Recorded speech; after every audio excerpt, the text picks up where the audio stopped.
संत रामपाल जी महाराज एक ऐसे महान संत जिन्होंने अपनी सतभक्ति, तत्व ज्ञान, करुणा और सेवा के बल पर समाज में नई मिसाल कायम की है।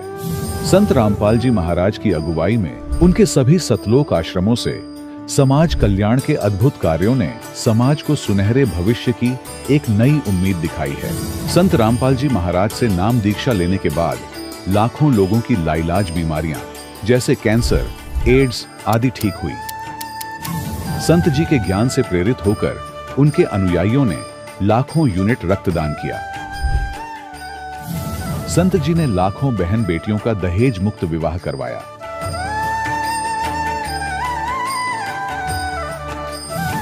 संत जी ने लाखों लोगों का नशा छुड़वाया, करोड़ों उजड़े परिवार बसे। संत जी के आश्रमों में समागम के दौरान निःशुल्क नेत्र चिकित्सा, दंत चिकित्सा प्रदान की जाती है। संत रामपाल जी महाराज द्वारा समय समय पर पर्यावरण संरक्षण के उद्देश्य से बड़े स्तर पर वृक्षारोपण किया जाता है।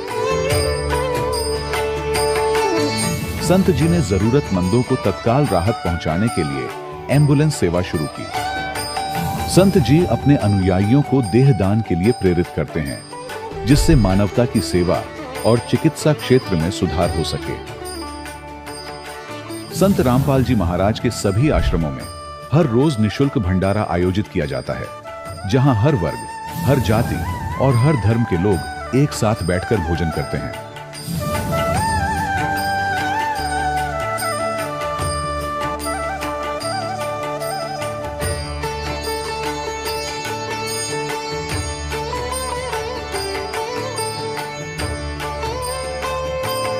संत रामपाल जी महाराज के आश्रम में हजारों बुजुर्गों को सम्मान और प्यार के साथ जीवन जीने का अवसर मिलता है।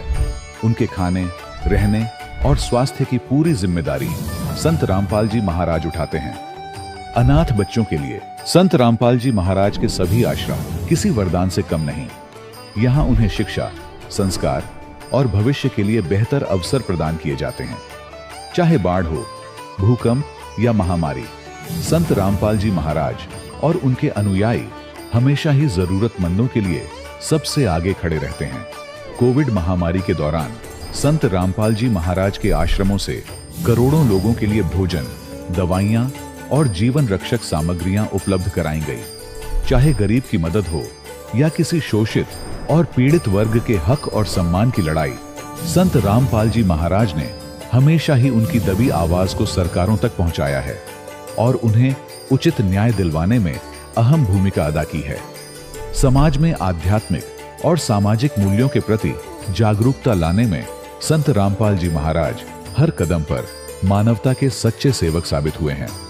संत रामपाल जी महाराज का जीवन हमें सिखाता है कि सच्ची सेवा वही है जो निस्वार्थ भाव से की जाए। आइए हम भी इस महान सेवा के कार्य में इस महान संत से जुड़ें और संत रामपाल जी महाराज से नाम दीक्षा लेकर अपने जीवन को धन्य बनाएं।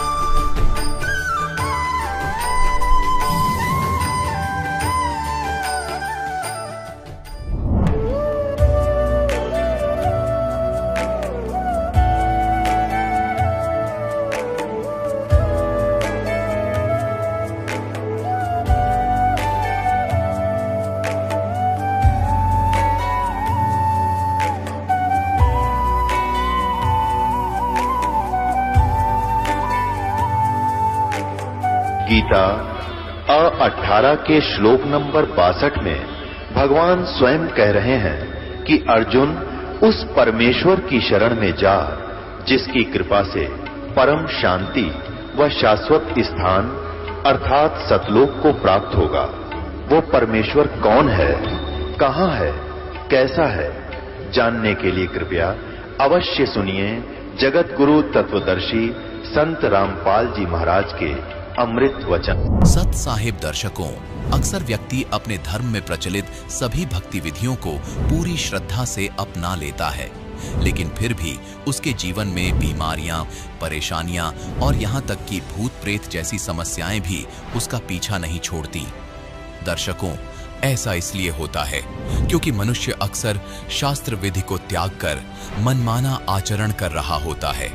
दर्शकों, कुछ ऐसी ही कहानी थी राजस्थान के रहने वाले प्रभुदास जी की। प्रभु जी ने अपने जीवन में अनेकों प्रकार की भक्ति साधनाएं अपनाई, व्रत उपवास किए, पितरों की पूजा की और कई पवित्र धामों की पैदल यात्रा भी की। लेकिन इतना सब कुछ करने के बाद भी न तो इन्हें जीवन में शारीरिक सुख की अनुभूति हुई और न ही मानसिक शांति प्राप्त हुई। लेकिन दर्शकों, आज प्रभु जी का कहना है कि जब से मैं संत रामपाल जी महाराज की शरण में आया हूं, तब से मुझे सभी प्रकार की परेशानियों और बीमारियों से मुक्ति मिल गई है। अब मैं और मेरा परिवार सच्चे सुख और आत्मिक शांति की अनुभूति कर रहे हैं। दर्शकों, आखिर ऐसा क्या था जो व्रत उपवास, पितृपूजा और तीर्थ यात्राएं भी नहीं दे सकी और संत रामपाल जी महाराज से जुड़ते ही प्रभु जी को मिल गया? आखिर क्यों प्रभु जी संत रामपाल जी महाराज को भगवान बता रहे हैं? आखिर इसके पीछे की सच्चाई क्या है? आइए सुनते हैं प्रभुदास जी की कहानी, उन्हीं की जुबानी। नमस्कार सर। नमस्कार जी।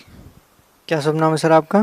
प्रभुदास, गांव पलाड़ा है और तहसील कुचामन, जिला नागौर, राजस्थान से। सर, संत रामपाल जी महाराज जी से नाम दीक्षा लेने से पहले आप किन देवी देवताओं की भक्ति करते थे? ब्रह्मा विष्णु महेश की भक्ति करते थे और बालाजी की भक्ति करते थे।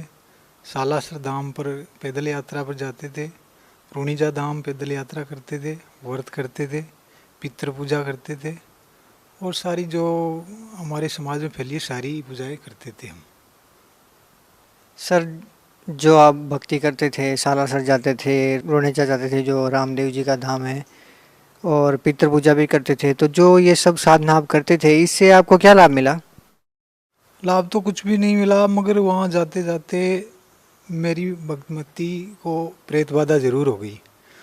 और जैसे सालासर जाते थे, 5-5 रोज पैदल चलते थे, पैरों में छाले हो जाते और कहीं रोटी पानी की कोई व्यवस्था होती नहीं थी, यूँ परेशान होते थे। ये कोई भक्ति, अब मालूम पड़ा है कि शास्त्रों के विरुद्ध होने से ये डले ढो रहे थे, इस दुनिया को देखा देखी भक्ति कर रहे थे। सर, संत रामपाल जी महाराज की शरण में कैसे आए आप? हाँ, ये जो चैनल चलता है इस पर संत रामपाल जी महाराज का सत्संग आता है, तो एक बार टीवी खरीदी घर में और वो टीवी पर उनका चैनल चल रहा था, तो वो बता रहे थे, हमारे शास्त्र खोल कर दिखा रहे थे। मैं गीता पहले पढ़ता था, तो एक जगह से मैं कहीं से उपदेश ले रखा था, यहीं नागौर जिले में है, बखरी शहर है, वहाँ कोई आश्रम है संत जी का, निशलानंद जी महाराज है, उनसे मैं दीक्षित था। उन्होंने मुझे मंत्र दिया था, 10 साल से उनकी भक्ति करता था मैं, तो उन्होंने मुझे मंत्र दिया, ओम श्री हंस निर्वाण, इस तरह का मंत्र दिया। 10 साल तक मैं इस मंत्र का जाप करता रहा। उससे मुझे कोई फ़ायदा, कोई विशेष फ़ायदा नहीं हुआ। पर जो संत रामपाल जी महाराज ने गीता खोल के दिखाया कि ये गीता बोलने वाला भगवान तो कहता है मेरा एक सिर्फ ओम मंत्र, ओम नाम है, गीता अध्याय 8 के श्लोक 13 में, और जो उस परमात्मा को पाने का 3 मंत्र है, ओम तत्सत, गीता अध्याय 17 के श्लोक 23 में। तो मैंने देखा ये मंत्र मेरे पास तो है नहीं और इसके बिना मोक्ष मिलेगा नहीं। तो फिर मेरे अंदर ये जिज्ञासा हुई कि मुझे तो ये भक्ति जो मैं कर रहा हूँ ये सही नहीं है। और इस तरह का भ्रम होने से मैंने 6 महीने तक उनका सत्संग देखा टीवी पर। तो और जो वो बताते थे मैं पूरे गीता में मिलान करता था। जैसे गीता में बताया है कि 15 अध्याय के 1 से 4 श्लोक में कि जो तत्वदर्शी संत है वो मतलब ऊपर को जड़ है, ये संसार रूपी पीपल का वृक्ष है, इसकी जड़ ऊपर है, पत्ते नीचे है, इसका पूरा पार्ट्स कोई संत बताएगा वही तत्वदर्शी संत होगा। और गीता बोलने वाला भगवान कहता है कि जो ये तत्वदर्शी संत है ना, उससे मिलने के बाद में ही वही बताएगा आध्यात्मिक पूरा ज्ञान। गीता अध्याय श्लोक 4 के श्लोक 34 में कहता है कि उस तत्वदर्शी संत की पहचान कर। तो मैंने देखा वो तत्वदर्शी संत कौन होगा इस तरह का। तो उनका रामपाल जी महाराज का सत्संग सुनने से देखने से मुझे मालूम हुआ कि इस विश्व में कोई भी संत शास्त्र अनुसार भक्ति देने वाला नहीं है, और वो तत्वदर्शी संत स्वयं संत रामपाल जी महाराज जी है, जो खोलकर परमात्मा की वाणी में दिखाया है। कबीर अक्षर पुरुष एक पेड़ है, निरंजन वाक्य की डार, तीनों देवा शाखा है, पात रूप संसार। तो मुझे मालूम हुआ कि जो ये अलग अलग पार्ट्स तो संत रामपाल जी महाराज बताते हैं और यही तत्वदर्शी संत है, तो फिर उनसे दीक्षा लेनी चाहिए, ये जिज्ञासा हुई मेरे मन में। तो फिर 28 मई 2012 को मैं संत रामपाल जी महाराज से दीक्षा ली, वहाँ से मेरा आध्यात्मिक जन्म हुआ। सर, जो सद्भक्ति संत रामपाल जी महाराज जी ने आपको दी है, उससे आपको क्या लाभ मिला? लाभ तो सबसे बड़ा तो मैं यही बताऊंगा कि मुझे आध्यात्मिक मेरा जन्म हुआ, मुझे वो उन शास्त्रों का ज्ञान मिला संत रामपाल जी महाराज की दया से, जिससे हम इस जन्म मृत्यु के चक्कर से बच सकते हैं और अपने निज लोक सतलोक में परमात्मा की प्राप्ति कर सकते हैं। और जैसे मेरे मन में ये कोई शांति नहीं रहती थी, अब वो पूर्णतया मुझे शांति मिली है संत रामपाल जी महाराज से दीक्षा लेने के बाद में। और लाभ तो ऐसे ऐसे हुए हैं, परमात्मा ने ऐसे लाभ किए हैं। जैसे एक बार मेरा बच्चा कोई ट्रैक्टर चला रहा था, तो 2 बच्चे हैं, एक चला रहा था एक पीछे बैठा था, तो पीछे वाला नीचे गिर गया और पीछे कोई ट्रैक्टर चल रहा था तो ट्रैक्टर के नीचे आ गया। हम घर वाले कोई भी वहाँ नहीं थे, बच्चे अकेले थे, और कोई दूसरा बजरी की खान है, वहाँ कोई दूसरा बजरी भर रहा था, एक आदमी दूसरा था। उसने देखा तो वो बच्चे को निकाल कर जैसे तैसे मेरे घर पर लेके आया। तो लेके आया तो बच्चा तो बिल्कुल ही नहीं था वहाँ पे, और फिर हमारे घर पे लेके आया, मुझे बुलाया, तो मैंने देखा कि इसको क्या हो गया है। फिर मैंने मालिक के सामने दंडवत किया, बच्चे को भी दंडवत कराया, तो बच्चा तुरंत सही हो गया।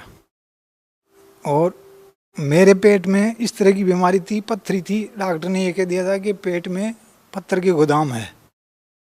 तो वो भक्ति करने से वो सारे पत्थर कहाँ चले गए मुझे मालूम नहीं है। और मेरी भक्तमती को पितर बाधा, ये प्रेत बाधा थी, तो वो भी आज सही भक्ति कर रही है, सही तरह से स्वस्थ है। और ऐसे ऐसे बहुत लाभ हुए। जैसे मेरे सिर पे कर्जा था, 1.5-2 लाख रुपए मेरे सिर थे किसी के, संत रामपाल जी से दीक्षा लेने से पहले, तो वो भी आज सही हो गया है और अच्छी दाल रोटी चल रही है, और हम अच्छी तरह से वो भक्ति कर रहे हैं जो संत रामपाल जी महाराज ने हमें दी है।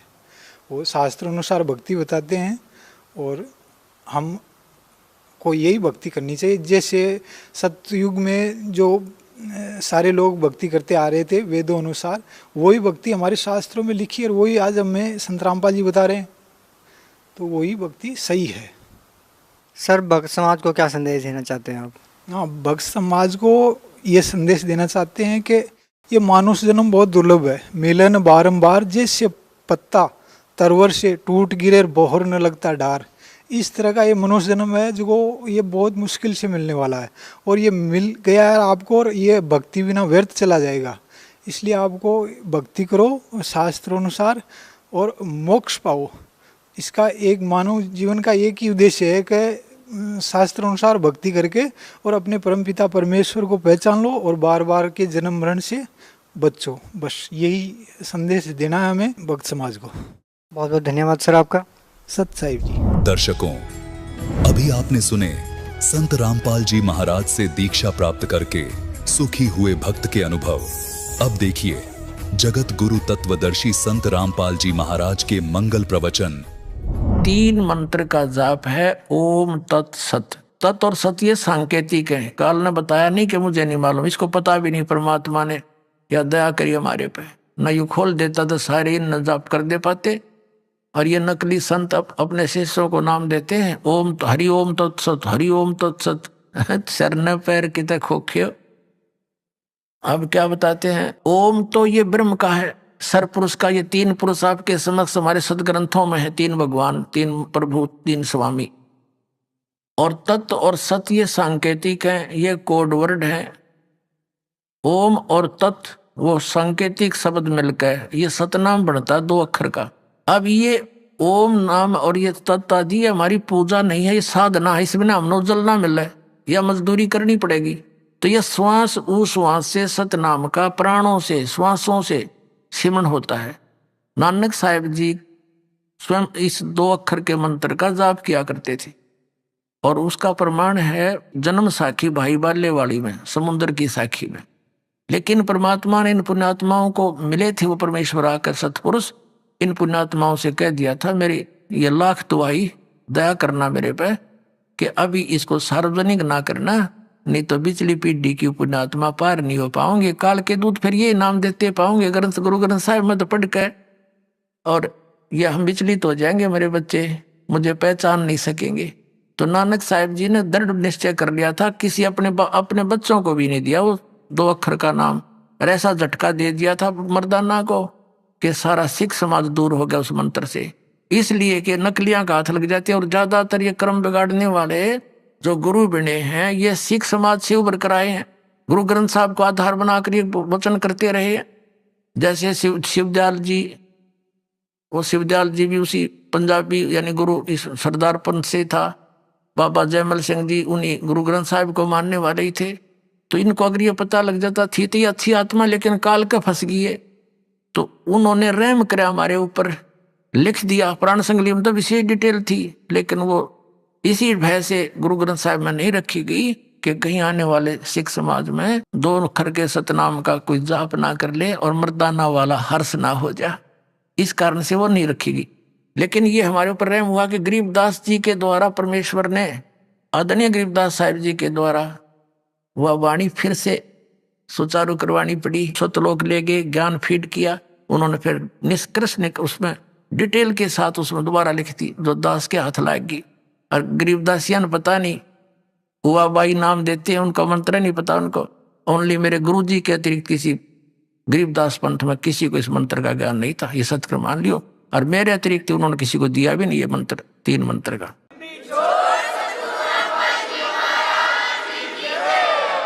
पुण्यात्मा हॉकी कैसा गेम है यो, जैसे हॉकी खेलता खेलता प्लेयर होता है ना, उस बाल को एक बार तो विरोधियों की तरफ फेंक देता है, उधर वो भागते हैं, फिर वो निकाल कर गोल कर देता है।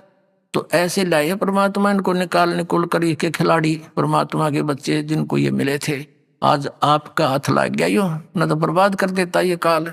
अब प्रसंग चल रहा है कि ये 2 अक्षर का मंत्र है, ये सतनाम है, और तीसरा जो सत्य है वो सारनाम है।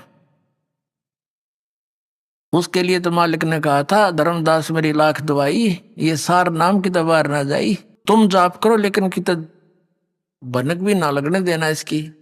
और सार नाम बार जो पढ़ी ये बिचली पीढ़ी हंस नहीं तरी। तो कहने का भाव ये है पुण्यात्माओं की जो ये ओम तत्सत का जो मंत्र है इसकी त्रिविध है, 3 प्रकार से ही साधना करने का निर्देश है, यानी फाइनल फैसला है। तो ओम और तत् मिलकर ये 2 अक्षर का सतनाम है। इसके सिमरण की विधि भिन्न है, श्वास उश्वास से प्राणों से यानी इसका जाप है। और फिर तीसरा सार नाम आपको दिया जाएगा, वो आपका फिर परमात्मा से मेल कराएगा।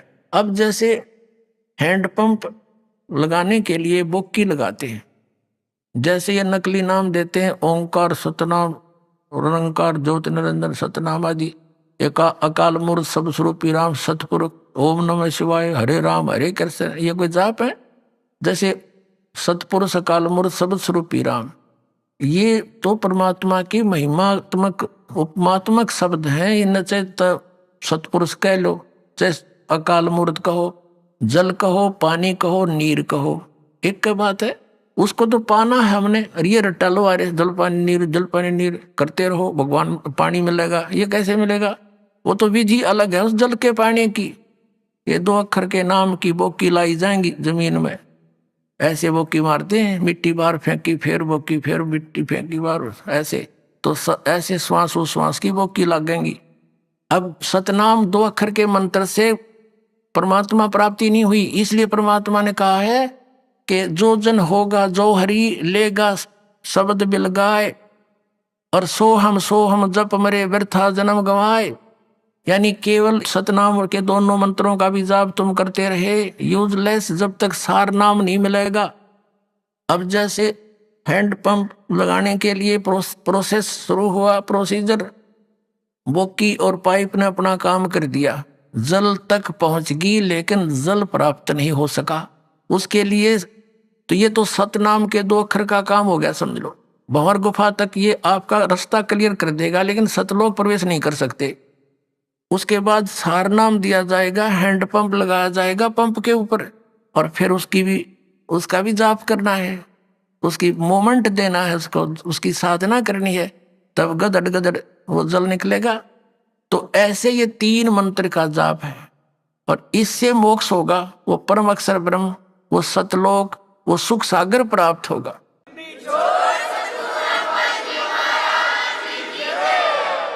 अपने आत्माओं, जैसे प्रसंग चला है कि सरपुरुष, अक्षर पुरुष और परम अक्षर पुरुष। अब अक्षर का अर्थ होता अविनाशी, लेकिन 15वें अध्याय के 17वें श्लोक में उस अक्षर को रिजेक्ट कर दिया कि उत्तम पुरुष है, श्रेष्ठ परमात्मा तो कोई और है इन दोनों से अन्य। तो अक्षर पुरुष भी अक्षर पुरुष नहीं रहा। अब जैसे किसी ने अपने बच्चे का नाम कप्तान दे रखा है, वो कप्तान थोड़ा होता है, नाम है कप्तान उसका। तो ऐसे इनकी सतिथि बतानी पड़ेगी थोड़ी सी। ब्रह्मा विष्णु महेश ये तीनों नासवान है। एक ब्रह्मा की आयु कितनी है? जैसे एक चतुर्युग होता है, सतयुग, त्रेता, द्वापर, कलयुग, ये मिलकर चतुर्युगी होती है, और इसकी कुल वर्ष संख्या 43,20,000 वर्ष है। ऐसी 1000 चतुर्युग, 1008 है वैसे, इसमें 14 मनवंतर निकल जाते हैं, 14 इंद्र के शासन खत्म हो जाते हैं, और 72 चतुर्युग तक एक इंद्र का शासन रहता है, शासन काल है। तो ऐसे वैसे तो 1008 बनते हैं, लेकिन लंब संप इनको 1000 चतुर्युग देते हैं। इतना तो ब्रह्मा जी का दिन, इतनी ही रात्रि, ऐसे 30 दिन रात का एक महीना बना इनका देवताओं का, और 12 महीनों का एक वर्ष हो गया। ऐसे बने हुए 100 वर्ष की आयु है श्री ब्रह्मा रजगुण की, और इससे 7 गुनी विष्णु जी की, इससे अधिक, और विष्णु जी से 7 गुना अधिक है शंकर भगवान तमोगुण शिव की। और जब 70,000 बार ये तमोगुण शंकर भगवान की मृत्यु हो लेगी, तब एक ब्रह्मांड का विनाश होगा और इस सरपुरुष का नाश होगा इस काल का। फिर एक ब्रह्मांड के सब प्राणी इसमें आग लग जाएगी, जैसे पृथ्वी के ऊपर सब जल हो जाएंगे जहां जहां भी पृथ्वियां हैं, और फिर एकदम 11 सूर्य और सौरमंडल से घूमते हुए यहां आ जाएंगे और इन सब को फूंक डालेंगे। तो ऐसे पृथ्वी तत्व को जल तत्व खत्म करेगा, ग्रास लेगा, जल तत्व को अग्नि, अग्नि को वायु, वायु को आकाश। तो उस समय इस ब्रह्म की मृत्यु होगी सरपुरुष की, और ये एक युग होगा किसका? अक्षर पुरुष का। एक युग, ध्यान रखना, क्योंकि ये गणित की रीति से समझना होगा आपने। तो ये सभी प्राणी, और ये दुर्गा भी, काल भी, सरपुरुष, इनका पिता ब्रह्मा विष्णु महेश का, ये सब नष्ट हो जाएंगे परमात्मा के विधान अनुसार। ये एज प्राणी सब ऊपर को उठ जाएंगे एकदम। जीवात्मा मरती नहीं, लेकिन उसमें पीड़ा बहुत होती है जब अग्नि लगती है, इसमें सब बुरा हाल हो जाता है। फिर ये ऊपर उठ जाएंगे, ये 5 तत्व यही रह जाएंगे, घूमते रहेंगे सूक्ष्म रूप में। ये ऊपर दूसरे ब्रह्मांड में चले जाएंगे, वहां जाकर फिर दोनों का, दुर्गा और काल का युवा शरीर बन जाएगा। उसके बाद ये अपना फिर ग्रस्त कर्म से या वचनों से फिर धीरे धीरे अपनी सृष्टि वहां दूसरे ब्रह्मांड में प्रारंभ करते हैं। ऐसे चलता है। तो हमने लेना है समय। तो ये जो 70,000 बार त्रिलोक की शिव की मृत्यु हुई और एक बार इस काल की मृत्यु हुई, इसके जन्म और कर्म कैसे अलौकिक हैं। ये अपने आप को अजन्मा क्यों कहता है? यहां मर गया, वहां परमात्मा के विधान अनुसार इसकी फिर दोबारा युवा शरीर दोनों का हो जाता है, दुर्गा का और इस काल का। लेकिन जन्म मृत्यु है इसकी। उसके बाद ये एक युग हो गया अक्षर पुरुष का। अब ऐसे 1000 युग का दिन अक्षर पुरुष का, इतनी ही रात्रि, तो 2000 यानी 30 दिन रात का फिर एक महीना हो गया, और 12 महीने का ऐसे उसका एक वर्ष बना। ऐसे जो इस गिनती से, इस रीति से जो उनके एक युग बना, तो 12 महीनों का एक वर्ष हुआ, और 100 वर्ष की आयु होगी अक्षर पुरुष की, उसका भी नाश होगा। फिर जो कितनी लंबी आयु है, 70,000 बार शिव मर लेगा, एक ब्रह्म की मृत्यु होगी, वो युग होगा, इस अक्षर पुरुष का एक युग होगा। और ऐसे 1000 युग का दिन, इतनी रात्रि, और फिर 30 दिन रात का महीना, 12 महीने का एक वर्ष, और 100 वर्ष की आयु अक्षर पुरुष की, और फिर भी मृत्यु होगी। इसलिए इसको अक्षर भी लिखकर नासवान कहा गया है। एती उम्र बुलंद मरेगा अंतरे, क्यों? क्योंकि सतगुरु लगे न कान न भेंटे वो संतरे। ओए होए, इतनी लंबी उम्र भी होगी तो भी तेरी अंत में मृत्यु होगी। कारण क्या है कि तुझे वो तत्वदर्शी संत नहीं मिले, और मिले तो तुमने मानी नहीं। जैसे पहले परमात्मा के मिले किनको? आदरणीय धर्मदास साहिब जी को, आदरणीय मलुकदास साहिब जी को, आदरणीय नानक साहिब जी को, आदरणीय दादू साहिब जी को, आदरणीय गरीबदास साहिब जी गांव छुड़ानी जिला जज्जर हरियाणा वाले को, आदरणीय घीसा दास जी गांव खेकड़ा जिला मेरठ उत्तर प्रदेश वाले को। इन्होंने वही डंडोरे पीटे थे, पर मानना नहीं कोई। उनके जाने के बाद ग्रुप जरूर बन गए उनके पीछे, लेकिन उन्होंने क्या बोला था अपनी वाणी में, उसके निकट भी नहीं कोई समाज। ये सत्कर मान लेना। अब क्या बताया कि एती उम्र बुलंद मरेगा अंतरे, सतगुरु लगे न कान न भेंटे वो संतरे। ओहे, अब आपको दास जहां से स्टार्ट किया था वहीं आता है।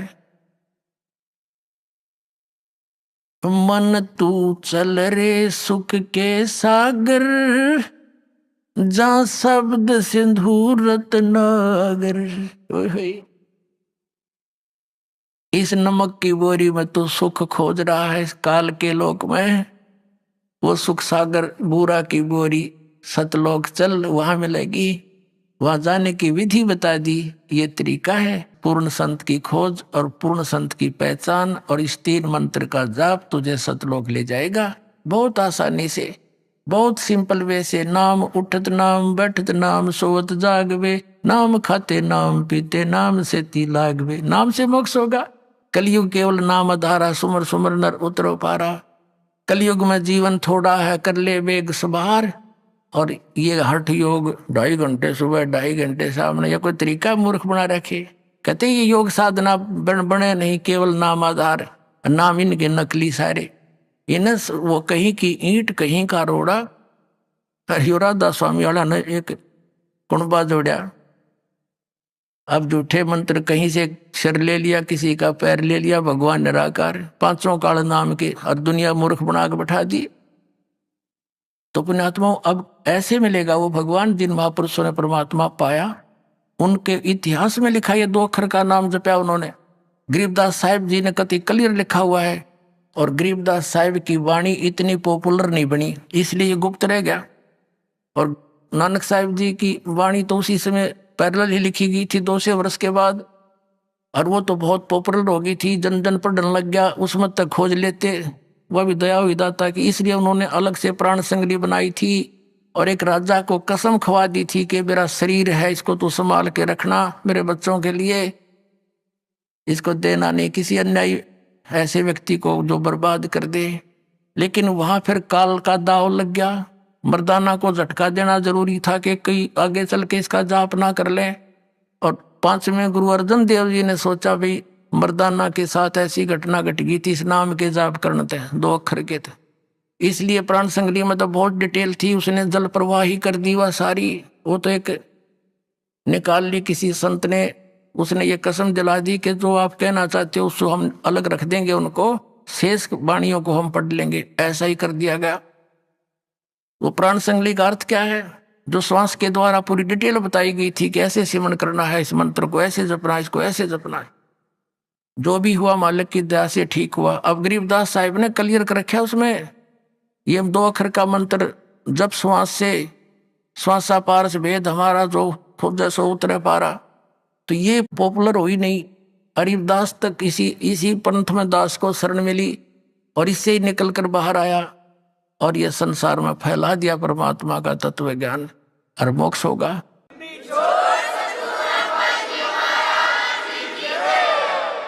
अब क्या बताते हैं, मन तू चल रे सुख के सागर, जहाँ शब्द सिंधु रत्नागर। सुख सागर किसे कहते हैं? जैसे कभी कभी इस दास के साथ तो बहुत बार होती है, अकेला बैठा हो, अंदर से एक ऐसी हिलोर तरंग उठती है कि चाहे किसी ने कितना बुरा दास का कर रखा है, कभी उसके प्रति द्वेष नहीं आता उस समय। और ऐसा लगता है सब अपने से लगते हैं, काहे के लिए हम ऐसा करते हैं, काहे के लिए हम ऐसा कर रहे हैं। सब इतने प्यारे से लगते हैं, टोटली कोशिश करके भी उनके प्रति द्वेष नहीं बनता। और वो लहर जब समाप्त हो जाती है कुछ क्षण के बाद, जो का तो खचड़ा फिर भर जाता है, ये कर दूंगा वो कर दूंगा, उसने ऐसे कर दिया ऐसे कर दिया। तो परमात्मा कहते हैं वो कैर की लहर आ गई, फिर वह मेर की लहर तो एक के थोड़ी देर की थी। तो कहते हैं वह शंखों लहर मेर की उपजे, और कहर नहीं जा कोई, दास गरीब अचल अविनाशी। वो सुख का सागर सोई, वो सचखंड सतलोक, वहाँ परमात्मा रहता है। मनुष्य सदृश शरीर है, उसके एक रोमकूप में करोड़ सूर्य मिला दे, करोड़ चंद्रमा, ऐसा उसका रूप है। और सभी आत्माएं वहाँ साकार रूप में, हंस रूप में, उनका 16 सूर्य जितना तेजों में शरीर, सुंदर शरीर बन जाता है। नाड़ी और इस हड्ड चाम से बना हुआ शरीर नहीं है, वो नूर तत्व से बना हुआ है। और सारी व्यवस्था वहाँ पर, बाग बगीचे सदा बाहर, वृक्ष हैं, कोई काम नहीं करना, निष्कर्म में मोक्ष प्राप्त होती है, बिना काम के वहां मिलता है। तो क्या बताते हैं, मन रे तू चल रे सुख के सागर, जहाँ शब्द सिंधु रत्नागर। शब्द अर्थ अविनाशी की तरफ, क्योंकि शब्द नष्ट नहीं होता, जैसे शब्द स्वरूपी राम यानी वो अविनाशी परमात्मा।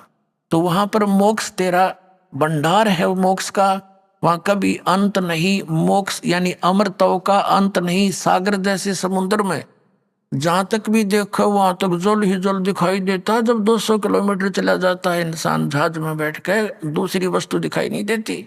ऐसे उस परमात्मा के सतखंड के अंदर सुख ही सुख, सुख ही सुख, वो सुख सागर, सुख का समुद्र है। फिर क्या बताते हैं, यदि तू यहाँ कुछ ढूंढ रहा है सुख, यहाँ तो नमक की बोरी है। कोट जन्म तन भर मत होगे, कुछ ना हाथ लग्या रे, कुकर सुकर खरव्या बोरे, कौआ हंस बुगारे। कोटि जन्म तू राजा की, ना मिटी न मन की आशा, भिक्षुक ओके दर दर घूम लिया, मिला न निर्गुण रासा। इंद्र कुबेर ईश की पदवी, ब्रह्मा वरुण धर्मराया, विष्णुनाथ के पुर को जाके तू फिर भी वापस आया। इंद्र कुबेर ईश की पदवी, ब्रह्मा वरुण धर्मराया और विष्णुनाथ के पुर को जाकर तो फिर भी वापस आया। इंद्र कुबेर, इन ब्रह्मा विष्णु महेश की पदवी भी तुमने कई बार पाली, और फिर मृत्यु यही बिरान माटी दुर्गति तुम्हारी फिर हो रही है। तो क्या बताते हैं, असंग जन्म तन मृत्या होगे, जीवित क्यों न मरे रे, द्वादश मधुमैल मठ बोरे, बहुर न दे धरे रे। अभी तक सभी 10वें द्वार पर के ही गीत गा रहे हैं ऋषि, मैं ऋषियों तो लेकर ये राधा स्वामी धन धन सतगुरु जितने आज तक के पंथ है। और परमात्मा कहता हो तो 12वें द्वार में मालिक पाओगा। 12वें द्वार को पार करके हर एक आधा कबीर पंथी ने किता कबीर साहब की वाणी में 11वां द्वार पढ़ लिया, उससे के गीत गा रहे हैं। बस मेरे जैसा ज्ञान पृथ्वी पर नहीं है, बस 11वीं खिड़की पाएगी इसने। अरे 11वीं और 12वीं खिड़की नाम से ही सर्वश्रेष्ठ हो गया ज्ञान। ज्ञान के लिए तो बहुत कुछ विस्तार का पता चलेगा, क्या क्या ज्ञान संत को होना चाहिए, कौन से मंत्र, मूल तो मंत्र हैं जाप के। मूल इस सारे ज्ञान को दे करके समझाना है, और ये जीव को इस नाम पर विश्वास दिलाना है कि इस मंत्र से मोक्ष होगा। बाकी सत्संग तो ऐसा समझो जैसे खेत को संवारना पड़ता है, उसको बीज बोने योग्य किया है और खेत संवार दिया, सत्संग अच्छे सुना दिए, और बीज बोना था गेहूं बो दी भांग, तो व्हाट इज यूज, के फायदा हो सत्संग का और खेत संवारन का। अब देन सतनाम और सारनाम से मोक्ष होगा, और दे ये उठ पटांग मंत्र, तो यहाँ फेल हो जाएगा वो नकली संत। अब ये जड़ है। इस मंत्र नाम बिना मोक्ष हो ही नहीं सकता, चाहे कितनी बात बना ले। और अधिकारी से प्राप्त हो, अनाधिकारी से काम करें। ये छोटा सा ड्राइविंग लाइसेंस बनवाते हैं, चालक प्रमाण पत्र, अगर वो डुप्लीकेट है तो उसमें ब्रेन मट्टी हो जाए, वो ही नहीं चलेगा आगे तो। और ये जाना सचखंड, ये 12 मद मैल मठ बोरे कबीर सागर में लिखा कि 12वां द्वार पार करके परमात्मा मैं बैठा हूँ भाई वहां पर। और ये 10 में तक घाटा जोड़ रहे, एक नकली का 11वां ठा गया, वो ढोल पीटा, मेरे जैसा ज्ञान किता नहीं, मेरे जैसा ज्ञान कहीं नहीं। अब मेरा पट्टा किसका ज्ञान कैसा है?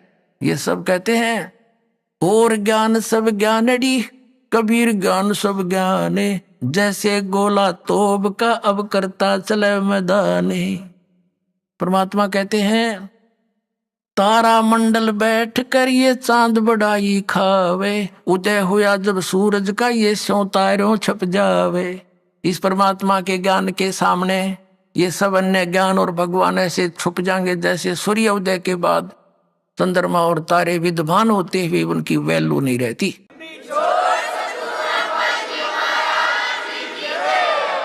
कोट जन्म तन भरमत हो गए, जीवित क्यों न मरे रे। 12 मध्य 12वें द्वार के मध्य महल मठ बोरे, वो सतलोक महल है, वो मठ है, वो स्थान है जहां जाने के बाद फिर वापस नहीं आते। बहुर ना दे धरे रे। अब जीवित मरना किसको कहते हैं?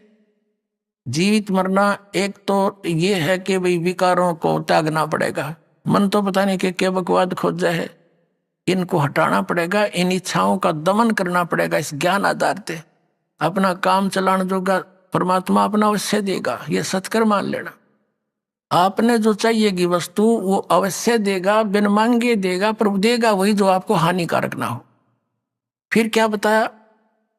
दूसरा मरना ये है कि जैसे एक व्यक्ति नाइट सर्विस में जा रहा था और सुबह वापस आना था, घना जरूरी काम था, और दुर्घटना होगी, वही मर गया।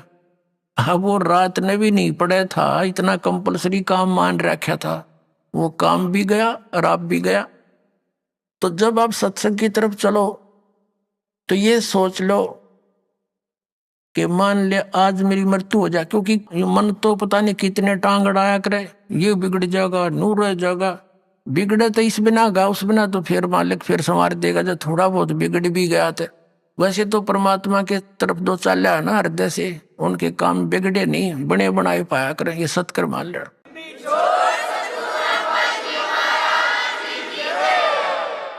अब मान लीजिए नो सोच ले भाई मृत्यु हो जा, जब तक यह मौत याद नहीं रहेगी ना आपके, आप भगवान के सफर पर चल नहीं सकोगे, या याद रखनी पड़ेगी। तो नो सोच लो सत्संग में जाना है, इस बिना काम चले को नहीं। और तो नो सोच ले कि भाई मृत्यु होगी तो परमानेंट टिकट कटेगी, फिर यू काम भी यहीं रह जाएगा और यू सारी कोठी भी रहेगी। अब नो सोच कर चल पड़ो, भाई 3 दिन 4 दिन 2 दिन जैसा आपकी इच्छा हो, कि नो सोच लो हम मर गए, हम खत्म हो गए और 40 सत्संग में। और फिर 2 दिन पाछे मान लीजिए कोई ज्यादा ही माने आपकी बात को संसारिक विधि से, कोई छोटा मोटा हानि होगी तो उसने फिर पूरी कर लेंगे, या परमानेंट टिकट कटगी फिर के करांगे, फिर भगवान भी गया, हर काम भी गया। कहते हैं राम नाम कड़वा लगे, ये मीठे लगे दामे, दुविधा में दोनों गए, भाई माया मिली ना राम। एक व्यक्ति को पंजाब के अंदर दास के गुरुदेव का एक आश्रम है तलवंडी भाई में, तो गुरुदेव सतगुरुदेव के सतलोक गमन के उपरांत दास वहां सत्संग करने जाता था संडे को, सेकंड संडे को, द्वितीय रविवार को। तो वहां कोई गुरुदेव के शिष्यों का कोई रिश्तेदार आ रहा था, कोई बुढ़िया मर गई थी, उसका शोक व्यक्त करने शुक्र को आया था, शनिवार को जा रहा था। उन्होंने कहा आप आज डट जाओ सत्संग सुनना, और कल सत्संग सुन के 8 से 10 सत्संग होगा, 9 से 10, 10 11 फिर चले जाना। वो कहने लगा मुझे बहुत जरूरी काम है और कल संडे है, मेरा एक पार्टी से एग्रीमेंट होना है जिसमें मुझे 5 लाख का लाभ होगा उस कंट्रैक्ट में। उन्होंने काफी कहा कि कोई बात नहीं, कल आवेंगे वो 2 बजे, तू क्या आवेंगे 1-2 बजे, फोन कर देंगे धीरे धीरे। और चले जियो 11 बजे सत्संग समाप्त हो जाता है, 3 घंटा रास्ता है 4 का। वो बोला तुम्हें क्या मालूम, मुझे बहुत हानि हो जाएगी। वो मान्या नहीं, 4 बजे सी शनिवार को चल पड़ा। अम्बाला के पास आकर जीटी रोड पर एक ट्रक खड़ा था भरा हुआ बजरी का, उसके व्हील निकाल रखे थे, बैक सारे पिछले व्हील और जैक ला रखा था। उसने तो 5 लाख दिखाई दिए थे, नो पंजा कितना कितना टक्का था गाड़ी का, है नो करूंगा व्यवस्था करूंगा पार्टी की। वो सीधा ठोक दिया ट्रक के अंदर। 4 सदस्य थे घर के, चारों गाड़ी में, और ट्रक के झटके से वो जैक निकल गया। झटके मर लिए होंगे चलता वो, फिर पूरा ट्रक लोडी ट्रक उसको उनका ऊपर गिर गया, चारों मर गए। अब चाट ले उस 5 लाख के एग्रीमेंट ने। परमात्मा कहते हैं राम नाम कड़वा लागे मीठे लागे दाम, और दुई दाम दोनों गए, माया मिली ने राम। तो यहाँ परमात्मा कहते हैं असंग जन्म तना मरत्या हो गए, जीवित क्यों नाम रह रे। ये 12 मद महल मठ बोरे, बोर ना दे धरे रे। दोजक भिस्त सबीते देखे राजपाट के रसिया, और 3 लोग से तरपत नाई यो मन भोगी खसिया। ये मन की इतनी गंदी आदत है। यदि कोई एक सरपंच बन जाता है, नो सोचा चेयरमैन बनो, चेयरमैन बन जाता है तो नो सोचा एमएलए की बात बने, एमएलए बन जाता है तो नो सोचा मंत्री बनो तो बात बने ना, तो क्या फायदा एमएलए में। मंत्री बन जाने सोचा मुख्यमंत्री बनो जब चौधर पाके। अब मुख्यमंत्री बन के ने सोचा प्रधानमंत्री बनो जब जय जयकार हो। इतने टिकट कट ले गधा संतरी बना पाओ फिर कितने क्या कुत्ता संतरी बड़ा सैर सिर पर टेक रहे। अब परमात्मा ने बताया कि जो काम करने का था उसके आसपास भी कोई ना। कहते हैं दोजक भिस्त सभी ते देखे राजपाट के रसिया, और 3 लोग से तरपत नाही ये मन भोगी खसिया। फिर यहाँ निष्कर्ष देते हैं लास्ट की 4 पंक्तियों में कि सतगुरु मिले तो इच्छा बेटे, यानी कोई परम संत मिलेगा तो ये काल की ये काट देगा परों को, ये बकवाद कर रहा है। सतगुरु मिले तो इच्छा मेटे, पद मिल पदे समाना, और चल हंसा उस लोक पठाऊं जो आदि अमर अस्थाना। कहते सतगुरु मिले तो इच्छा मेटे, पद मिल पदे समाना। गीता जी अध्याय नंबर 15 के श्लोक नंबर 4 में कहा कि तत्वदर्शी संत की प्राप्ति के पश्चात परमेश्वर के उस परम पद की खोज करनी चाहिए, जहां जाने के बाद साधक फिर लौटकर कभी संसार में नहीं आते। तो ये जो संतों की अमर वाणी है, ये वो सूक्ष्म वेद है, और इसका समझना बालकों का काम नहीं था। ये दास पर मेर करी परम पिता परमेश्वर कबीर साहब ने, परमेश्वर ने, तभी इनके गूढ़ रहस्यों का ज्ञान दास के हृदय में भरा। यहाँ पद मिल पदे समाना 2 पद हैं। इन दोनों के यहाँ अर्थ कैसे हैं? पद का अर्थ है पद्धति, वे ऑफ वर्शिप, पूजा की पद्धति सही मिले, और फिर वो पद समाना, फिर वो पद मिले अमर पद, जहां जाने के बाद फिर लौट कर नहीं आते, यानी सही पद्धति मिले भक्ति की विधि, और फिर वो परम पद पावे। कहते हैं सतगुरु मिले तो इच्छा मेटे, पद मिल पदे समाना, और चल हंसा उस लोक पठाऊं जो आद अमर अस्थाना। अब वहां क्या सुख है? 4 मुक्ति जा चंपी करती माया होरी दासी, दास गरीब अबे पद पर से वो मिले राम अविनाशी। 4 मुक्ति ये नकली सुख, 4 मुक्ति तुम्हारी होती है, स्वर्ग में जाते हो वो खत्म हो जाती है। वो सुख तुम्हारे चरणों में सतलोक में सदा पड़ा रहेगा, और वो परम अक्षर ब्रह्म मिलेगा जो हम साधना बताएंगे।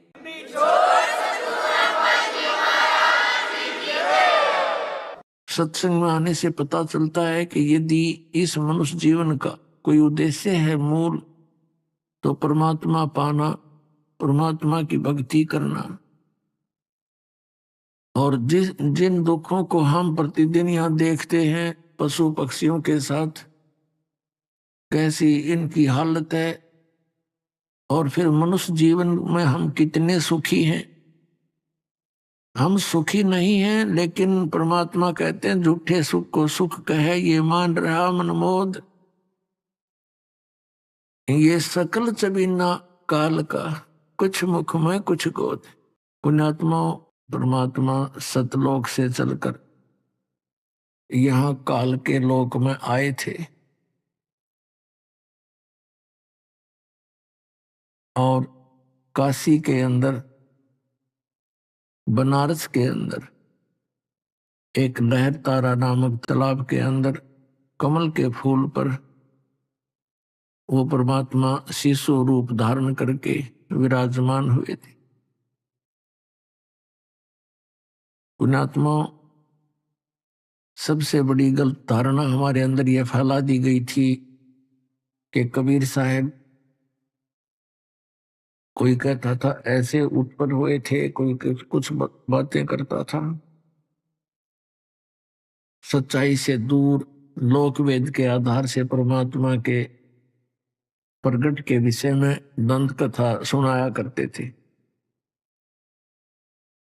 वास्तविकता आपके समक्ष इस दास ने जो बताया ये सत्य है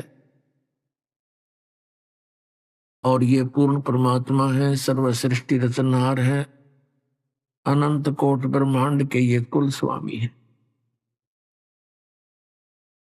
पुण्यात्माओं, आप इस तत्व ज्ञान की नजरों से, आंखों से जिसमें इस काल के लोक को देखोगे, यहां एक दिन भी रहना बहुत दुख में है, कष्ट में है। और हमने असंख्य योग हो गए यहां पर इस काल के लोक में कष्ट उठातों को। अभी तक हमें इसके विकल्प का पता नहीं था कि इसका कोई विकल्प भी है, इस जन्म और मृत्यु का कोई कष्ट भी दूर हो सकता है। पुण्यात्माओं, हमारे सदग्रंथों में प्रमाण कि एक ऐसी भक्ति है कि वो जन्म और मृत्यु के रोग का नाश कर सकता है, लेकिन उसका ज्ञान हमें नहीं था। उस ज्ञान को बताने के लिए परमेश्वर स्वयं ही आते हैं। पुण्यात्माओं, परमात्मा के विधान में लिखा है कि वो परमेश्वर सतलोक में रहता है, सचखंड में, उस शाश्वत स्थान में रहते हैं, वहां से गति करके यहां आते हैं, अपनी अच्छी आत्माओं को मिलते हैं, उनको उपदेश देते हैं, ज्ञान देते हैं।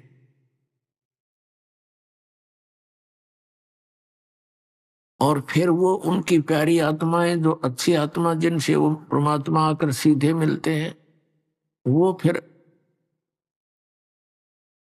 परमात्मा की महिमा को आंखों देखा वर्णन करते हैं। पुण्यात्माओं, जिस समय परमात्मा सतयुग त्रेता द्वापर में आए, वो इतिहास नष्ट कर दिए गए। अब परमात्मा कलयुग में आए, अब परमात्मा की रजा से उनके कुछ लीलाएं हमारे पास उपलब्ध रही। उस परमेश्वर ने क्या क्या लीलाएं की, और फिर हमने अपने उन सदग्रंथों में देखा जिनको हम प्रमाणित मानते हैं, पवित्र चारों वेद, पवित्र श्रीमद् भगवत गीता, पवित्र पुराण, उन्होंने भी समर्थन दिया कि कबीर परमात्मा है, वो ऐसी ऐसी लीलाएं करता है, वो कहाँ रहता है, वो कैसा है।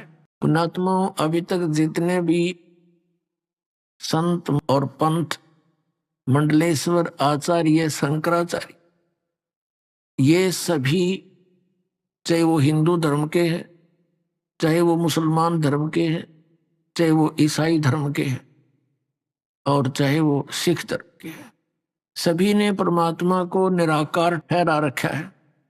जबकि हमारे सभी सदग्रंथों में परमात्मा साकार है, मनुष्य सदृश्य है।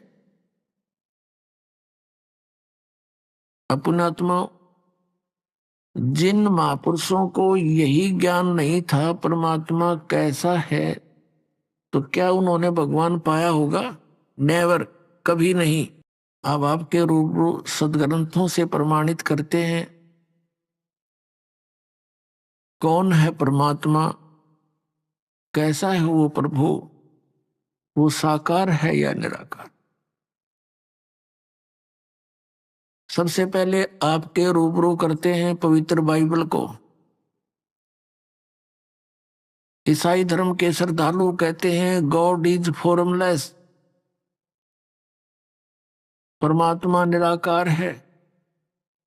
मुसलमान धर्म के श्रद्धालु कहते हैं परमात्मा बेचून है, बेचून में निराकार। और कबीर साहब कहा करते खोजत खोजत था किया आर कहा बेचून। खोजते खोजते परमात्मा को थक गए, हार कर कह दिया भगवान तो निराकार है, वो दिखता को नहीं। इसी प्रकार इन वेदों के जानकार माने जाने वाले, विद्वान माने जाने वाले हिंदू धर्म के ये आचार्य, शंकराचार्य, मंडलेश्वर, गुरु, संत, महंत, ये भी ये कहते हैं कि परमात्मा निराकार है। अपनात्मा ये हमारे हिंदू धर्म के जो आचार्य हैं साथ में ये क्या कहते हैं कि परमात्मा मूलभूत रूप में तो निराकार है, और जब वो पृथ्वी पर आता है से शरीर साकार हो जाता है, जैसे श्री कृष्ण श्री राम रूप में, और वैसे मूलभूत वो निराकार है। अभी आपने सुने संत रामपाल जी महाराज के मंगल प्रवचन। आइए अब सुनते हैं संत रामपाल जी महाराज से नाम दीक्षा लेकर सतभक्ति करके अद्भुत लाभ प्राप्त करने वाले अनुयायी के विचार।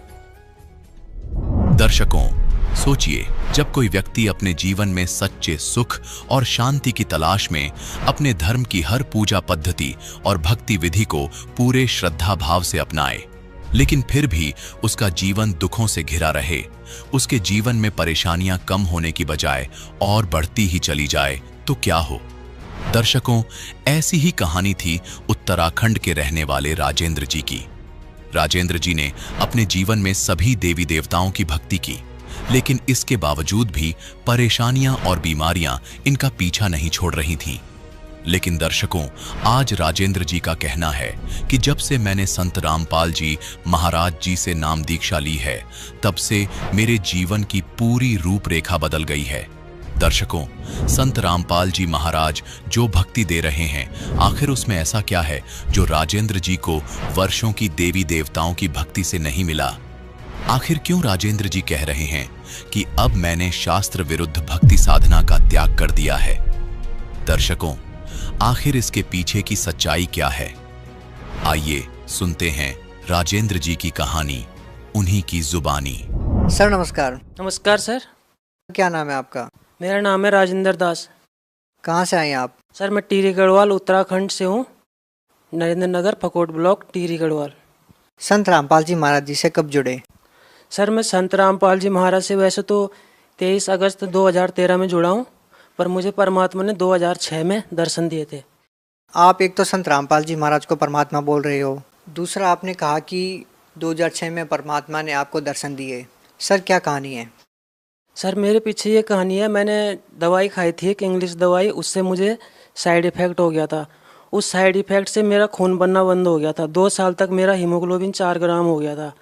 डॉक्टर ने मुझे कैल्शियम की दवाई दी, उससे मेरे पैरों का दर्द तो सही हुआ, लेकिन मेरा खून बनना बिल्कुल भी बंद हो गया था। एक समय ऐसा आया कि मैं मृत्यु के कगार पर आ गया। हॉस्पिटल में मुझे डॉक्टर ने शिफ्ट कर दिया। डॉक्टर ने कहा कि तेरा बचने का कोई चांस नहीं है, तो मैं ऋषिकेश हॉस्पिटल आईसीयू में मुझे डॉक्टर ने शिफ्ट कर दिया था। आईसीयू में शिफ्ट होने के बाद डॉक्टर ने कहा हम आपको खून तो चढ़ा रहे हैं, लेकिन आपका खून बन नहीं रहा है। अब खून बनने के लिए हम आपकी रिपोर्ट अभी आएगी कुछ दिन बाद, तो उसमें हम आपका ट्रीटमेंट जारी रखेंगे। तो वहाँ पे गुरुजी संत रामपाल जी महाराज मेरे सामने समक्ष में आए, सपने में नहीं, एकदम सामने आए थे मेरे, और मुझे कहा था आशीर्वाद देके कि बेटा तू 60 साल जिएगा। और गुरुजी ने मुझे मेरी उम्र तक बढ़ा दी बताई है। सर आपने कहा कि गुरुजी संत रामपाल जी महाराज आईसीयू में आपके सामने आए, लेकिन क्या आप जानते थे कि जो आपके सामने आए हैं वो कौन है? नहीं, मैं संत रामपाल जी महाराज से ना मिला था, ना मैंने संत रामपाल जी महाराज को जानता था। लेकिन संत रामपाल जी महाराज कौन है, क्या हैं, उन्हें तो मैंने बाद में, जब ज्ञान गंगा पुस्तक 2013 में जब संत रामपाल जी महाराज को पहले पेज पे जो संत रामपाल जी महाराज की फ़ोटो है, तो मैंने उस टाइम संत रामपाल जी महाराज को पहचाना। तो क्या सोचा आपने? जब मैंने ज्ञान गंगा पुस्तक पढ़ी तो मैंने देखा ये वही संत हैं जो मेरे ICU में उस टाइम आए थे और मुझे दर्शन दिए थे। तो फिर मैंने ज्ञान गंगा पढ़ी। ज्ञान गंगा पढ़ने के बाद जैसे ही मैंने देखा, तो मैंने गीता वेद पहले ही पढ़ रखे थे, तो उस पर देखा मैंने देवी देवता पूजने को मना किया है, तत्वदर्शी संत के शरण में जाने को कहा है। तो मैंने जब ज्ञान गंगा बुक पढ़ी तो उसके बाद भी मैं गुरु जी के सत्संग सुनता रहा। तो आखिर में संत रामपाल जी महाराज के सत्संग सुनने के बाद मेरे अंदर एक ऐसी प्रेरणा हुई कि परमात्मा ने मुझे कहा कि तू एक बार आश्रम आ जा। अब जब मैं आश्रम आया तो मेरे पेट में फिर से रात ही रात अपेंडिक्स होगी। अपेंडिक्स हुई तो डॉक्टर ने मेरा अल्ट्रासाउंड किया, उसने कहा इसका ऑपरेशन होगा। तो मैं गुरु जी के पास गया आश्रम, तो परमात्मा ने, गुरु जी ने कहा कि बेटा इसका ऑपरेशन करा दे, इसके बाद तू दोबारा कभी भी हॉस्पिटल में नहीं जाएगा। फिर जब मैंने संत रामपाल जी महाराज से आश्रम में नाम लिया था, उसके बाद से आज तक मैं कभी भी हॉस्पिटल नहीं गया हूँ, ना ही मैं कभी बीमार हुआ हूँ। सर, जैसा कि आप उदाहरण दे रहे हैं कि गीता जी में तत्वदर्शी संत के शरण में जाने के बारे में कहा है, तो सर इससे क्या प्रमाणित होता है कि संत रामपाल जी महाराज के बारे में ही कहा है? तत्वदर्शी संत की पहचान क्या है आखिर? क्योंकि सर गीता में कहा है कि जो शास्त्र विधि को त्याग कर मनमानी पूजा करवाता है वो संत नहीं है, और जो पीपल के वृक्ष को जड़, तना, पत्ती और जो इसके शास्त्रों को अलग अलग बता दे वही तत्वदर्शी संत है। ये गीता में स्पष्ट कहा है। संत रामपाल जी महाराज की शरण में जाने के बाद आपको क्या क्या लाभ हुए हैं? संत रामपाल जी महाराज की शरण में जाने के बाद मुझे सबसे पहले परमात्मा ने मोक्ष दिया है। मुझे मेरा समय बताया कि बेटा तू इतने साल जिएगा, और मुझे परमात्मा पे पूरा भरोसा है कि जैसे ही मैं यहाँ पे शरीर छोड़ूंगा, परमात्मा ने मुझे पहले ही बताया, सबसे पहले मुझे मोक्ष मिला है। उसके बाद मेरी उम्र भी शेष नहीं थी, तो परमात्मा ने मुझे 60 साल की उम्र दी है। उसके बाद मुझे अस्थमा की प्रॉब्लम होती थी। अस्थमा की प्रॉब्लम जैसे बचपन से ही है, मुझे खांसी वगैरह होती थी बहुत ज़्यादा। तो गुरु जी से जब से नाम लिया है संत रामपाल जी से, तब से मुझे वो बीमारी आज तक ना लगी है। जैसे जैसे मैं घर में देवी देवताओं की पहले पूजा करता था, उस टाइम मेरे पे देवी देवता भी आ गए थे। तो जब से मैंने गुरु जी के नाम लिया है, तब से वो देवी देवता भी मुझे परेशान नहीं करते। सर, देवी देवताएं कैसे परेशान कर सकते हैं? देवी देवताओं के बारे में तो ये मान्यता है कि वो ही लाभ देते हैं, तो कैसे आप परेशान होते थे देवी देवताओं से? देवताओं से मैं ऐसे परेशान होता था, जैसे उनकी जागरण वगैरह होते हैं, पूजा वगैरह होती हैं, तो मेरे हाथ पैर कांपने लग जाते थे। सारे देवी देवता मेरे शरीर में आते थे और बोलते थे, लेकिन मुझे उनसे कोई भी आध्यात्मिक लाभ नहीं होता था, अशांति थी बिल्कुल। सर, भगत समाज को क्या संदेश देना चाहेंगे? सर, भगत समाज को मैं यही संदेश देना चाहता हूँ कि आप जो देवी देवताओं की, ब्रह्मा विष्णु महेश की जितनी भी आप भक्ति करते हैं, ये सब शास्त्र अनुकूल नहीं है। क्योंकि आपको शास्त्र पढ़ने चाहिए। जैसे कि एक नकली नोट आ जाता है बाजार में, तो सरकार असली नोट और नकली नोट दोनों को दिखाती है, ताकि जनता उसे समझ सके कौन सा असली है कौन सा नकली है। ऐसी प्रकार संत रामपाल जी हमारे सारे शास्त्रों को खोल के दिखा रहे हैं। पढ़ा लिखा समाज इसको अच्छी तरह से समझ सकता है और देख सकता है। जब आप शास्त्रों को देखोगे तो वो वाणियाँ जो संत रामपाल जी बताते हैं और जो हमारे धर्मगुरु करवा रहे हैं, वो 100 के 100 झूठ हैं। क्योंकि गीता में जो कहा है, शास्त्रों में जो कहा है, वो कोई भी नहीं करवा रहा है, वो एक तत्वदर्शी संत रामपाल जी महाराज ही है। सर, आप उत्तराखंड से आए हैं। उत्तराखंड में लोग क्या क्या पूजाएं करते हैं? उत्तराखंड के लोगों को आप कैसे समझा पाएंगे कि आप हरियाणा में संत रामपाल जी महाराज से जुड़े? उत्तराखंड के जो लोग हैं वो ज़्यादातर देवी देवताओं की पूजा करते हैं, और वो यहाँ तक कि वो ब्रह्मा विष्णु महेश की भी पूजा नहीं करते, क्योंकि वो देवी देवताओं में इतने आरूढ़ हो चुके हैं कि उन्हें यही नहीं पता कि असली भगवान कौन है, भक्ति क्या है। तो मैं उत्तराखंड के लोगों से यही विनती करूंगा कि एक बार अपने शास्त्रों को देखिए। शास्त्रों को देखने के बाद आपको खुद पता चलेगा कि संत रामपाल जी महाराज क्या ज्ञान दे रहे हैं, और आप शास्त्रों के अनुसार भक्ति कीजिए। मैंने देखा है उत्तराखंड के लोग देवी देवताओं की भक्ति करते करते इतने दुखी हो जाते हैं, फिर भी उनको नहीं छोड़ते। एक बार आप शास्त्रों को देखिए और संत रामपाल जी महाराज का सत्संग देखिए, उनसे ज्ञान करिए, उनसे मिलाइए, तब आपको पता चलेगा कि संत रामपाल जी कौन है। बहुत बहुत धन्यवाद।